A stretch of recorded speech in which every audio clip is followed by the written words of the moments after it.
Keberangkatan tim kemanusiaan dunia menembus Gaza ditunda hingga batas waktu yang belum ditentukan, di mana sebagian besar tim kemanusiaan Freedom Flotilla ini kembali ke negaranya masing-masing.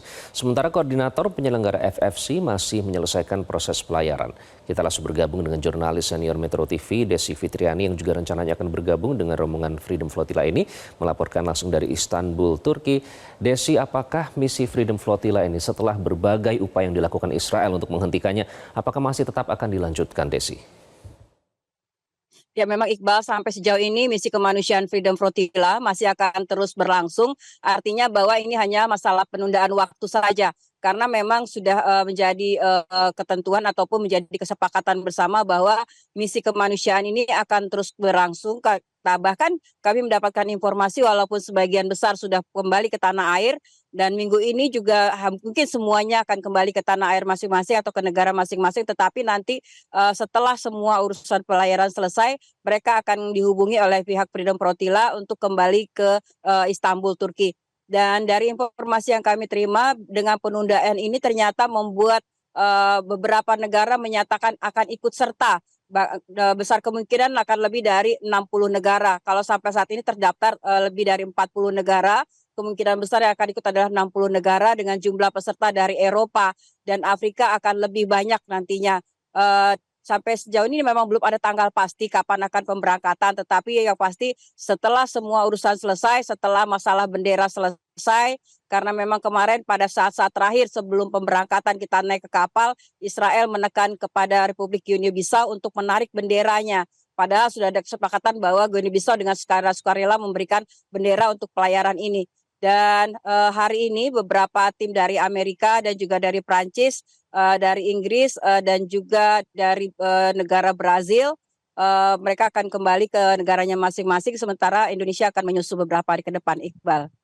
Oke, Desi, selain tadi Anda menyebutkan nanti masih akan banyak lagi negara yang bergabung. Kemudian langkah secara politis dan juga hukum juga sedang ditempuh ya dari negara-negara tersebut untuk menuntut Israel yang hingga saat ini terus berupaya menghentikan teman-teman dalam misi Freedom Flotilla. Jadi teman-teman WNI di sana mau bertahan sampai kapan, Desi, dan bagaimana mereka bertahan hidup di sana?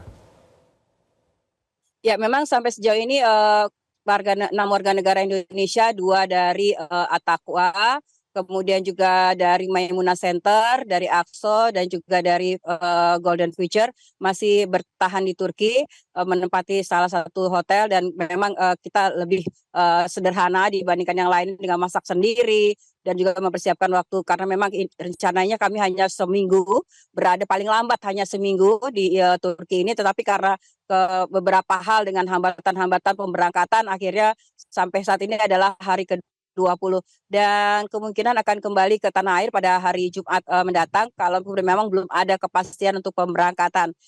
Nah, untuk pemberangkatan itu sendiri sebenarnya pihak dari koordinator Freedom Flotilla Coalition yang dikoordinir oleh IHH, lembaga kemanusiaan tertinggi dari terbesar di Turki, dan juga dari Mavi Marmara, itu sudah mendapatkan beberapa bendera, atau mereka beberapa negara menyatakan akan ikut serta dan akan memberikan benderanya. Bahkan juga kami mendapatkan informasi bahwa tidak hanya 3 kapal, kapal Akdenis, kapal Anadolu, dan 1 kapal kargo, kapal Vindan yang akan berangkat, tetapi beberapa negara menyatakan akan membawa kapal mereka masing-masing dari negaranya, dan besar kemungkinan akan lebih dari 7 atau 8 kapal dari beberapa negara yang akan ikut dalam misi kemanusiaan ini.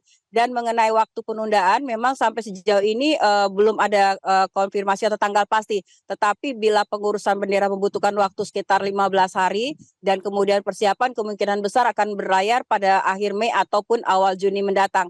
Yang pasti misi kemanusiaan ini tidak akan berhenti, karena memang ini adalah misi solidaritas dunia terhadap Gaza setelah lebih dari 207 hari atau sejak 7 Oktober 2023 lalu.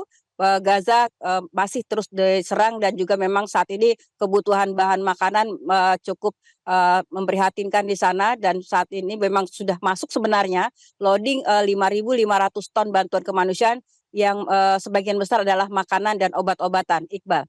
Baik, Desi, kita lihat ya, karena di saat kita berbicara sekarang pun Israel masih menyerang jalur darat di Rafah. Jadi akan lebih membutuhkan warga Gaza di sana. Terima kasih Desi Fitriani, hati-hati dalam bertugas di sana, doa masyarakat Indonesia untuk teman-teman yang bertugas.